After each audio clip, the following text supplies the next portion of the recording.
Have you ever wondered what secrets your neighbors might be hiding? This is the extraordinary true story of Eleanor Mills, a woman whose life was defined by contradiction. For 4 decades, she lived in a dilapidated shack on the outskirts of town, wearing tattered clothes and avoiding human contact. But when authorities discovered her body, they found something that shocked the entire community. $42 million hidden inside her mattress. How could someone who lived in such poverty die with such immense wealth? Stay tuned as we unravel this fascinating mystery that proves appearances can be dangerously deceiving. The small town of Pinewood had always been the kind of place where everybody knew everybody, or at least they thought they did. On the eastern edge of town stood a small, weathered shack that the locals referred to simply as the Hermit's Place. Its wooden walls had long since faded from whatever color they had originally been painted to a grayish-brown. The roof sagged in several places, and wild vegetation had all but consumed the property. Most folks assumed it was abandoned, but it wasn't. For 40 years, Eleanor Mills had called this decrepit building home. The few who had glimpsed her described an elderly woman with a permanent stoop, dressed in layers of mismatched clothing regardless of the season. Her silver hair hung in an unruly tangle down her back, and her weathered face rarely made eye contact with passers-by.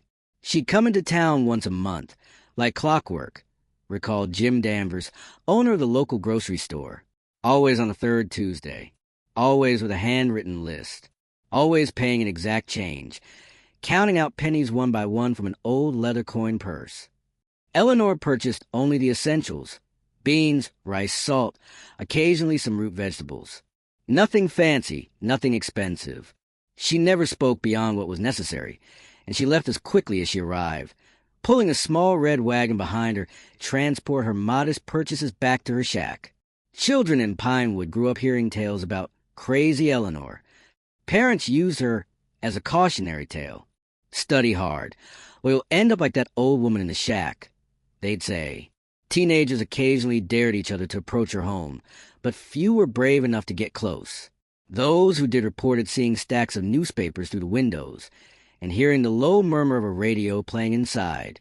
What nobody knew was that Eleanor Mills wasn't her real name, and her story began far from the quiet streets of Pinewood.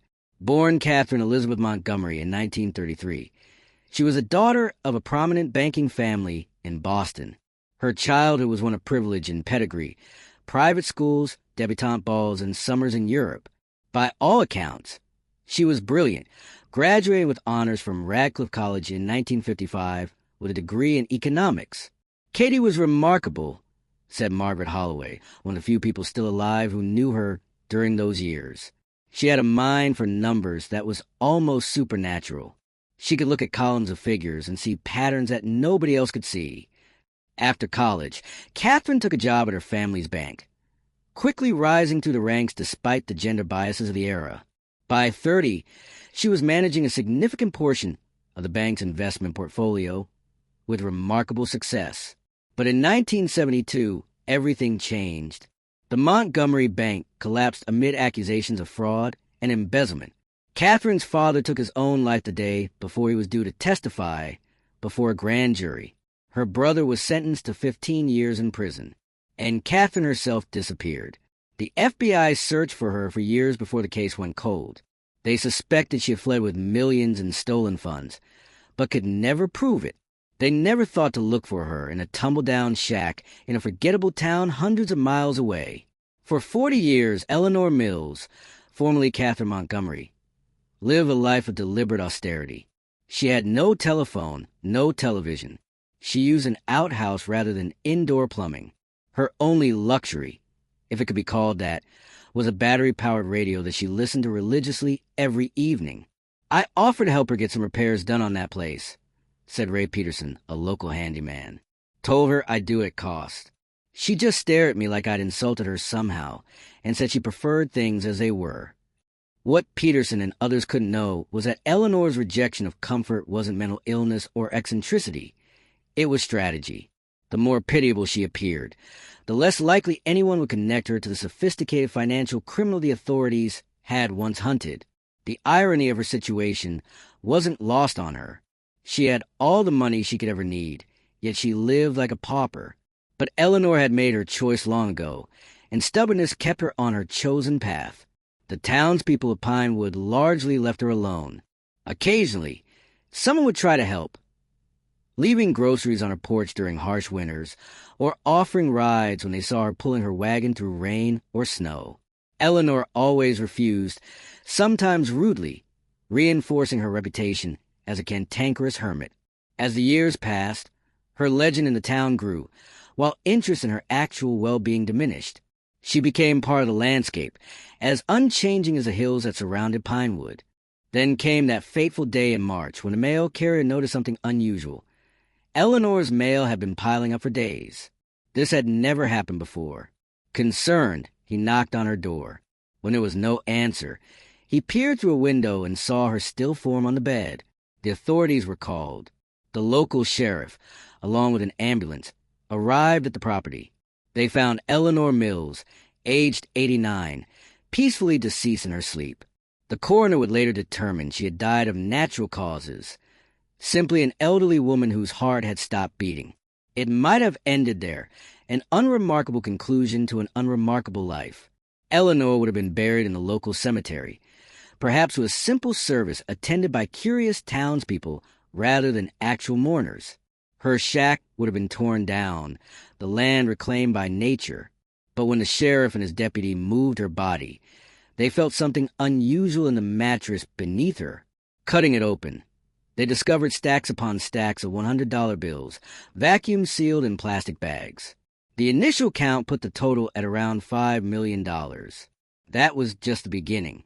As they searched the property more thoroughly, they found more cash hidden throughout the shack, inside the walls, beneath floorboards, in sealed containers buried in the yard. There were also stocks, bonds, gold coins, and precious gems. All told, Eleanor Mills had died with $42 million in assets hidden throughout her humble dwelling. "I've never seen anything like it," Sheriff Brandon Carter told reporters when the story broke. It was like something out of a movie. This woman, who everyone thought was dirt poor, turned out to be one of the wealthiest people in the state. The discovery raised more questions than answers. Who was Eleanor Mills really? Where had the money come from? And perhaps most importantly, why had she chosen to live in such squalor when she could have afforded luxury beyond imagination? The answers would challenge everything the people of Pinewood thought they knew about the old woman in the shack. The discovery of Eleanor Mills' hidden fortune turned the quiet town of Pinewood upside down. News vans lined the main street. Reporters knocked on doors, seeking interviews with anyone who had ever exchanged a word with the mysterious millionaire hermit. The shabby shack was suddenly the center of attention, surrounded by police tape as investigators combed through every inch of the property. "It was like someone dropped a bomb of crazy on our town," said Mabel Winters, who ran the local diner. "One day, we're just going about our business, and the next, we're on national news because our local crazy lady had enough money to buy the whole county." As the investigation deepened, the first breakthrough came when Sheriff Carter found a locked metal box beneath a loose floorboard in Eleanor's kitchen. Inside was a Massachusetts driver's license issued in 1972 to Catherine Montgomery, along with newspaper clippings about the Montgomery Bank collapse and a handwritten journal.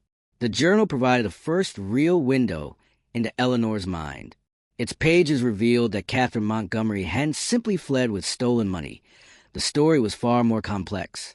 "I didn't take the money," she had written. "I protected it. From him. From them all.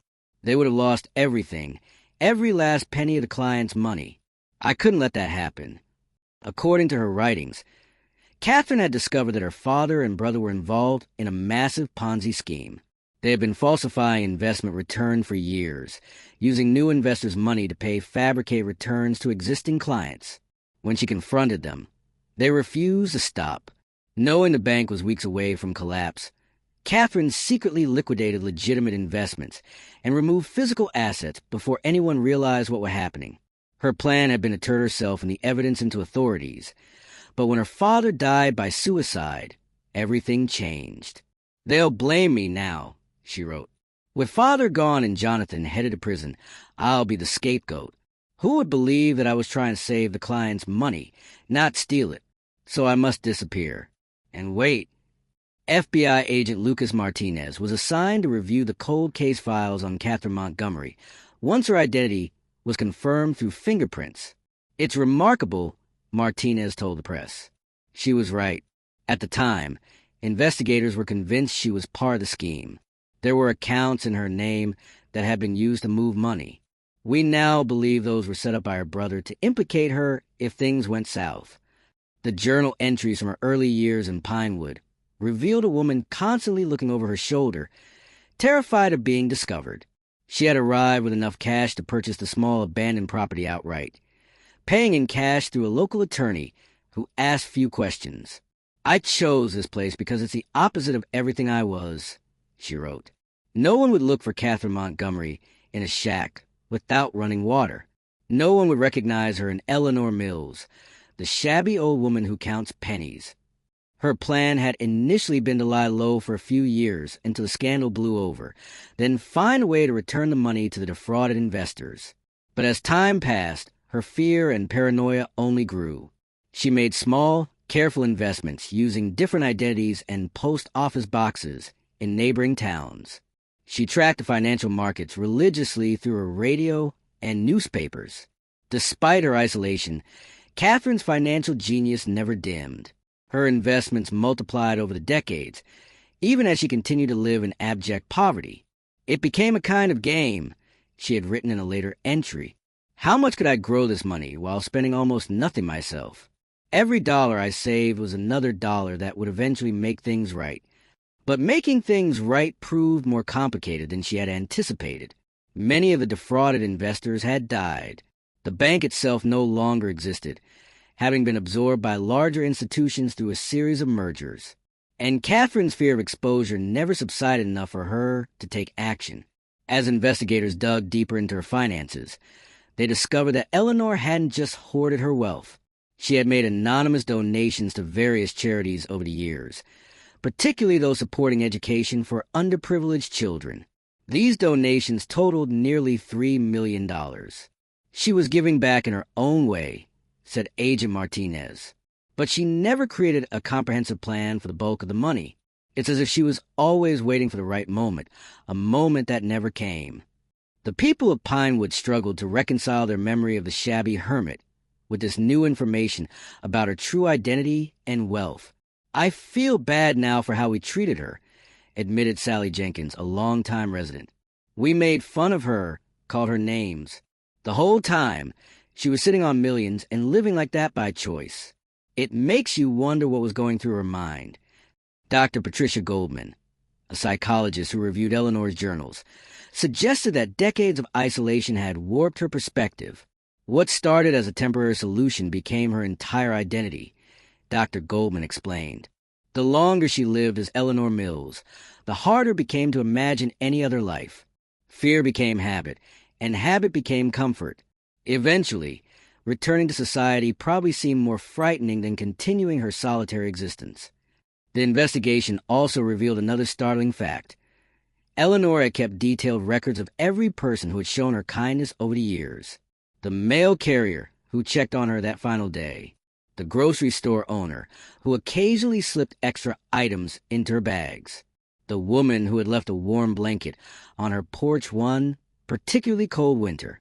Next to each name, she had written a specific dollar amount. When authorities searched her property more thoroughly, they found a sealed envelope containing her last will and testament, handwritten and dated just a year before her death. In it, she had left specific bequests to each person on her list of kindnesses. Jim Danvers, the grocery store owner, learned he had been left $50,000. "I never did anything special," he said, tears in his eyes. "Just treated her like a human being, is all. Never expected nothing for it, especially not this." Ray Peterson, the handyman who had offered to repair her home, received $75,000 for seeing what needed fixing and offering to help, even when I refused. But the bulk of her fortune remained undirected. Eleanor's was stated simply, "The remainder should be used to make amends to those my family harmed, if they can be found. If not, to help those who cannot help themselves." This vague instruction launched a legal battle that would stretch on for months. Distant relatives of Catherine Montgomery emerged from the woodwork, claiming rights to her estate. The state argued that without clear heirs, the money should be escheated to the government. Former clients of Montgomery Bank and their descendants filed claims. Meanwhile, the shack that had been Eleanor's home for 4 decades became something of a macabre tourist attraction. People drove from neighboring states just to take selfies in front of the dilapidated building, where a millionaire had chosen to live like a pauper. "It's disrespectful," said Sheriff Carter, who posted deputies at the property to keep trespassers away. Whatever her reasons, this was a woman's home, not a sideshow. As summer turned to fall, the legal battles continued. Forensic accountants worked to trace the original Montgomery Bank funds, attempting to determine which part of Eleanor's fortune derived from legitimate investments and which might still be considered ill-gotten gains from her family's fraud. The story attracted the attention of true crime podcasters, documentary filmmakers, and book publishers, all eager to tell the tale of the wealthy hermit of Pinewood. Offers for movie rights poured in. Everyone wanted a piece of Eleanor Mills' story, just as they wanted a piece of her fortune. "The irony wouldn't be lost on her," remarked Agent Martinez. "She spent her life avoiding attention, and in death, she's become a sensation." As winter approached, another discovery was made when investigators located a safe deposit box in a bank 30 miles from Pinewood. Eleanor had maintained it under yet another alias. Inside was another journal, this one containing entries from the last 5 years of her life. These final writings revealed a woman who had begun to question her life choices, who wondered if her self-imposed exile had been worth the cost. "I am old now," she had written. "Too old to start again, too old to undo the choices of my youth. I have protected this money, watched it grow, but to what end? I cannot take it with me. And I find myself asking, was justice worth the sacrifice of my life?" Winter settled over Pinewood like a heavy blanket, snow drifting against the walls of Eleanor's abandoned shack. By now, the initial shock of her secret fortune had evolved into something deeper, a collective fascination with the woman who had lived among them as a stranger for 4 decades. "We thought we knew her, but we didn't know the first thing about her," reflected Mayor Thomas Wilson during a town council meeting. Eleanor Mills, or Catherine Montgomery, might be the most extraordinary person who ever lived in our town, and we treated her like she was nothing. The guilt of this realization hung over Pinewood, especially as more details emerged about Eleanor's final years. Her last journal, found in that distant safe deposit box, painted a picture of a woman increasingly trapped by her own deception, yet unable to find a way out. "I watch the people of this town from my window sometimes," she had written. "I see families growing, children becoming adults, lives being lived fully and openly. I chose this isolation, and I cannot complain about its consequences. But sometimes, especially in the night, I wonder about the life I might have had." As the legal battles over her estate intensified, the story took another unexpected turn when a man named Daniel Foster arrived in Pinewood. In his 60s, with salt and pepper hair and Catherine Montgomery's unmistakable bright blue eyes, he claimed to be her son. "My mother didn't abandon me," he told reporters gathered outside the courthouse. "She protected me. She sent me to live with her college roommate when I was just 7, right before everything fell apart with the bank. She visited in secret for years, always in disguise, always terrified of being recognized." DNA testing confirmed his claim, stunning investigators who found no mention of a child in any of Eleanor's journals. But Daniel had letters, dozens of them, written in the same distinctive handwriting as Eleanor's journals, chronicling her thoughts as her son grew up from a distance. "She was always watching over me," Daniel explained. "Paid for my education through anonymous trusts, sent gifts through a friend. She made sure I had everything I needed, except her. That was the sacrifice she made." The discovery of a direct heir simplified some of the legal complications surrounding Eleanor's fortune, but Daniel Foster proved to be as surprising as his mother. Rather than claiming the entire estate for himself, he announced his intention to honor the spirit of Eleanor's will. "My mother spent her life trying to atone for a crime she didn't commit," he said. "I won't undo that work now. The money should go where she wanted to go, back to the people who were harmed by my grandfather and uncle's fraud." Working with investigators and lawyers, Daniel helped establish the Montgomery Restoration Fund, dedicated to tracking down the original victims of the bank collapse and their descendants. For those who couldn't be found, the money would support educational scholarships and small business loans in communities affected by financial fraud. It's what she would have wanted, Daniel insisted. She lived like a pauper not because she was crazy, but because she didn't believe the money was hers to spend. As for Eleanor's modest bequests to the townspeople who had shown her kindness, Daniel ensured these were distributed first, often delivering the checks personally and listening to stories about his mother's life in Pinewood. She remembered every kindness, he told Jim Danvers as he handed over the check for $50,000. Every single one. That's the kind of person she really was, beneath all the secrets. The town of Pinewood continued to grapple with the complex legacy of their mysterious resident. Some suggested renaming the local library after her, while others felt that would be missing the point of her carefully maintained anonymity. She didn't want recognition, argued Mabel Winters at a town meeting. She wanted to disappear. Maybe we should respect that. In the end, they compromised. The shack was carefully dismantled, with archaeologists documenting every hiding place where Eleanor had secreted her fortune. In its place, a simple community garden was established, with a small plaque that read only, "In memory of Eleanor Mills, who taught us that people contain depths we cannot fathom." Daniel Foster visited the garden the day it opened, planting a rose bush in one corner. She loved roses, he told Sheriff Carter, who had become something of a friend during the months of investigation. The one luxury she allowed herself at the bank was fresh roses on her desk every Monday. I remember that from when I was very small. As spring bloomed in Pinewood, the sensation around Eleanor's story began to fade. The news vans departed. The documentary crews packed up their equipment, and the town slowly returned to its quiet rhythms. But something had changed permanently. The people of Pinewood looked at each other differently now, with the awareness that behind every familiar face might lie an entire universe of untold stories. Eleanor's legacy isn't really about the money, reflected Reverend Hayes during a Sunday sermon. It's about judgment, how quick we are to judge others based on appearances, and how little we truly know about the battles others are fighting. A year after Eleanor's death, the Montgomery Restoration Fund had identified and compensated over 200 families affected by the bank's collapse 50 years earlier. For many, the unexpected windfall from a woman they'd never met brought not just financial relief, but a sense of long-delayed justice. "My father lost everything when that bank went under," said Martha Simmons, 73, whose family received a substantial settlement. "He never recovered. Not really. He died believing the system had failed him. I wish he could know that someone spent their entire life trying to make it right." Daniel Foster settled in Pinewood temporarily to oversee the distribution of his mother's estate. He rented a small house on Maple Street, becoming a part of the community his mother had observed but never truly joined. "I'm getting to know her through the town that was her home," he explained. "Every person who remembers her gives me another piece of the puzzle." The final accounting of Eleanor's fortune came to $42,367,281.09.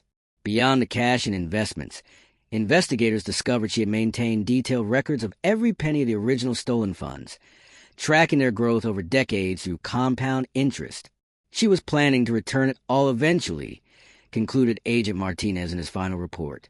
With interest, her notes show she had calculated exactly how much each defrauded investor should receive based on what their original investment would have grown to under legitimate management. Eleanor's meticulous financial records provided invaluable evidence in closing the decades-old case of the Montgomery Bank fraud. Her brother Jonathan, who had been released from prison in the late 1980s and built a new life under an assumed name in Arizona, was located but not charged with additional crimes.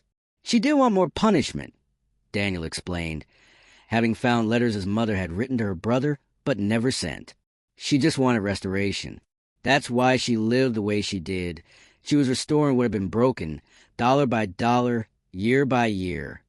The Montgomery case was studied in law schools and business ethics courses across the country. Here was a woman who had sacrificed everything, her identity, her comfort, her relationships, to right a wrong she hadn't committed. Was it worth it? Journalists often asked Daniel, seeking the easy quote, the moral of the story. His answer was always the same. That's not for me to say.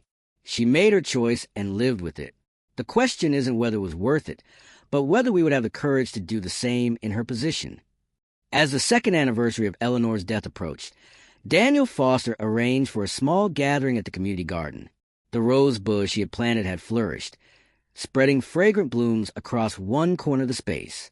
The townspeople who had known Eleanor, really known her, not just a myth of her, gathered to share memories. She always said please and thank you, recalled Jim Danvers. Even when she was counting out pennies for a can of beans, she was unfailingly polite. That's something, isn't it? That level of dignity. She listened to classical music on that old radio, added Ray Peterson. Sometimes I'd be working nearby and hear Mozart drifting out from that shack. Incongruous, that's the word. Beautiful music from a place that looked so broken down. As the afternoon sun began to set, Daniel placed a small framed photograph on the garden bench. The only picture of Catherine Montgomery that hadn't been part of news reports about the bank scandal. In it, a young woman with bright eyes and a determined expression looked directly at the camera, a subtle smile playing at her lips. This is who she really was, he said simply, before life forced her to become someone else. The townspeople of Pinewood gazed at the face of the woman they had never truly known. The brilliant financier who had lived among them as a recluse, the millionaire who had pulled a wagon of groceries through their streets, the mother who had sacrificed her own happiness to protect both her son and the victims of her family's crimes. The money hidden in her mattress was never really the story, Daniel concluded. The real fortune was her integrity, and that's something no one could ever take away from her. As twilight settled over the garden, the people of Pinewood dispersed, carried with them a story that would be told in their town for generations to come. The tale of Eleanor Mills, the hermit millionaire who had taught them all that appearances are rarely what they seem, that judgment comes easy but understanding requires patience, and that sometimes the greatest acts of courage happen in complete obscurity, witnessed by no one. In the years that followed, whenever someone in Pinewood was quick to dismiss another as strange or worthless or crazy, someone else would inevitably say, "Remember Eleanor," and that would be enough to give them pause.